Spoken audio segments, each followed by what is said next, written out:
Good morning. Good morning mister Saroj. ശല്യപ്പെടുത്താതെ പോണം mister. എന്നോട് എന്തിനാ സരോജ് ദേഷ്യപ്പെടുന്നത്? ഞാൻ ഈ കാര്യത്തിൽ നിരപരാധിയല്ലേ? അല്ല, ഞാൻ എന്ത് ചെയ്തെന്നാ പറയുന്നത്? താൻ ഒന്നും ചെയ്തില്ല. അത് തന്നെയാ താൻ ചെയ്ത അപരാധം. ഇന്നലെ വന്നൊരു പീറച്ചക്കൻ എനിക്കെതിരെ ചാനലിൽ കയറി സംസാരിച്ചപ്പോൾ താൻ എവിടെയായിരുന്നു? എന്നെ ന്യായീകരിക്കാനുള്ള ബാധ്യത തനിക്കില്ലേ? ഇല്ലടോ.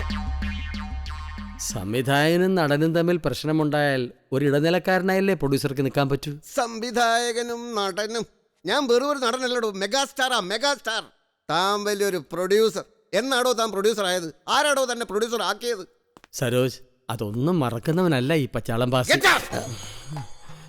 ഇനി ഈ സോഫയിൽ ഇരിക്കണമെങ്കിൽ ആ സംവിധായക തെണ്ടിയുടെ മോന്തക്കിട്ട് ഒരെണ്ണം കൊടുത്തേച്ചും വരണം. അപ്പം നമ്മുടെ പടം മുടങ്ങിപ്പോവില്ലേ സരോജ്?